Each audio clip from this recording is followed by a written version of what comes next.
Welcome to Dermot Cavanagh's Watercolour Workshop. I'm going to be taking you through the basic techniques that you will need to learn to paint watercolours.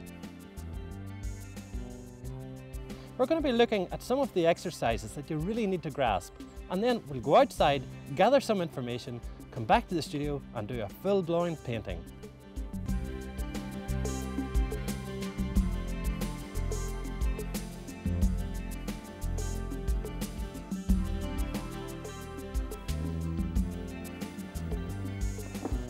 Well, now that I'm back in the studio and I have all the materials I need, the paints, the brushes and the paper, well, let's start painting.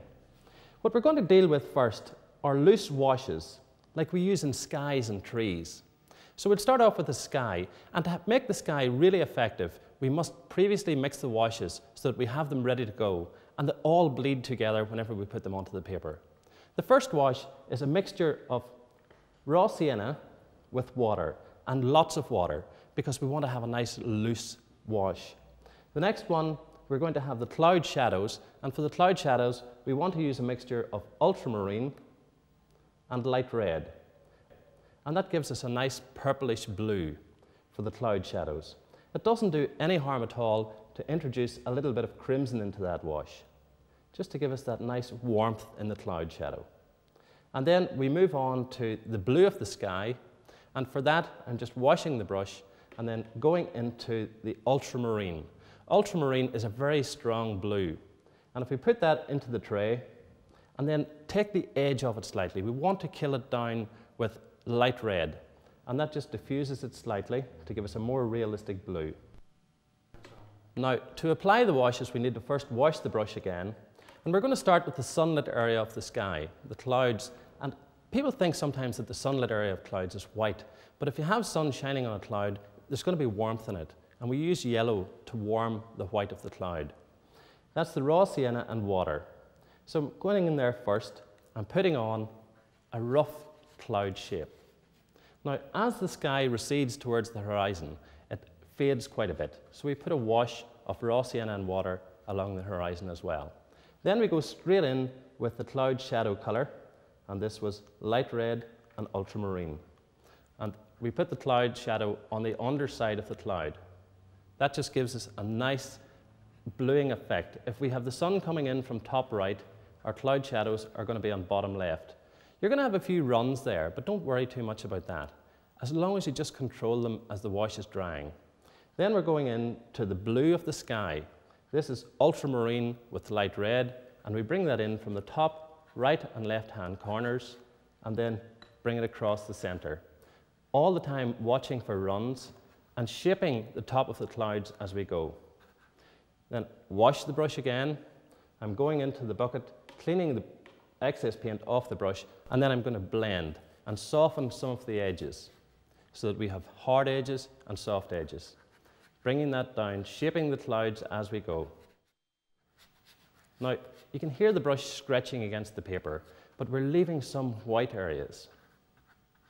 Just softening that out, keep going back to the water, and then we can start to mold the sky. It's painting away on its own all the time. We want to let it do that, because there's nothing worse than an overworked sky. And sometimes you just have to let it be, let it paint itself, and let the colours merge and pull together. If you want to put in some darker clouds, we can strengthen up the mix of light red and ultramarine. Now this will look very dark whenever it's applied to the paper, but we put it in like that to give a darker side to the cloud.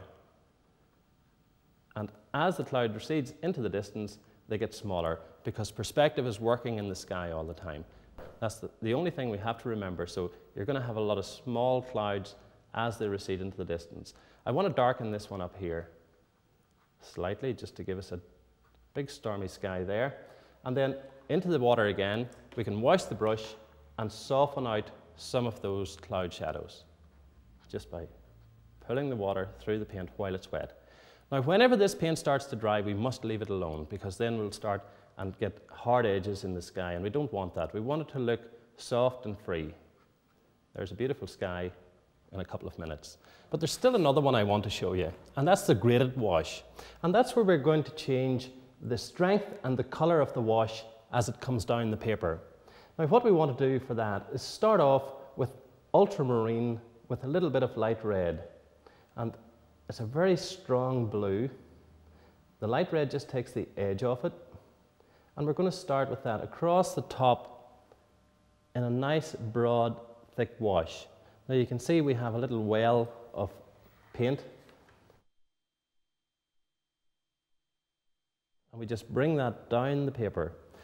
We're going to introduce a bit of crimson into that wash now. And that's going to give us a nice purple effect, similar to what you would get in a sunset sky. And we just blend the two edges of that together. And as long as we keep this wash completely dry or completely wet, we should get a nice graded effect. There's a bit of light red introduced into the wash now. And we pull that across. Then we can start introducing yellow. So I'm going to wash the brush off and go into the Windsor yellow, just taking the excess water off the brush, and we introduce the yellow into that. And just pulling across again so that we get a nice blend. Start introducing some water now to thin the mix down. There we go. And now we can start to reverse it, because if you think of a sunset over water, we introduce the light red again into the yellow, a bit more light red, and now we go into the crimson. We're getting a mirror image of what we have above. We just need to add a little bit more water to that because we've lost the bubble along the bottom and we have the risk of a dry line. So that's just introducing some more water to that, and then we can go into a bit more crimson and then back to the blue again. More blue. This is the ultramarine. We're getting the mirror image of what we have above. A bit more blue in there. There we are. Now, if we want to put a sun in there, what we want to do is take some of the paint out while it's still wet. I'm just getting a piece of tissue, and if I use my finger behind the tissue and push into the wash, I should be able to lift paint off. So that's giving me a dry area on the paper, and we're actually lifting the paint out. Once that's dry, we can then paint a sun into the white spot and put a bit of figuring on there to make a painting. So that's the graded wash, but we must let that dry first. Well, the washes I've put on so far are wet into wet washes. Now there are other types of washes where we have to wait on one to dry before we put on another one. And that's what I'm going to move on to now. So if I, first of all with the pencil, just draw out a little house, a simple sketch of a house. There we are. We put a little bit of detail into it. There's a chimney here, just sitting on the corner of the house, and a couple of chimney pots on it.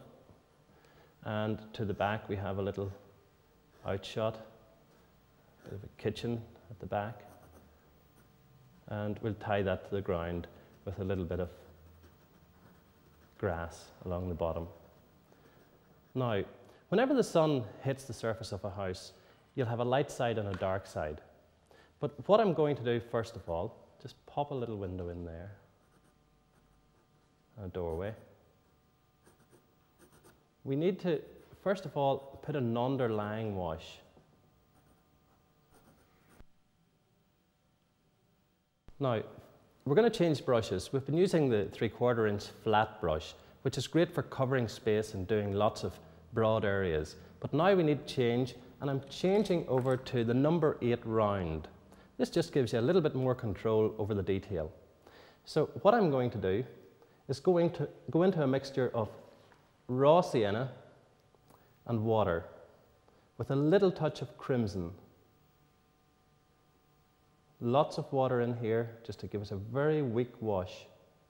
And I'm going to cover the house with that colour. Not so much worried now about the roof, but I'm covering all of the house with the one colour, raw sienna and light red. Just giving a broken bottom to it there where you have the grass growing up. Now the thing is that we must leave this wash to dry before we put a darker side on the house. And we just block that in really quickly, cutting along the edge of the roof so that we have a nice clean edge and around the windows and the doorway. Now, we can't work on the roof because this is still wet, and if we put the roof colour on, it's going to bleed into the drying wash. If we go to put a dark side on the building, it's going to bleed through the light side. So we must leave that to dry.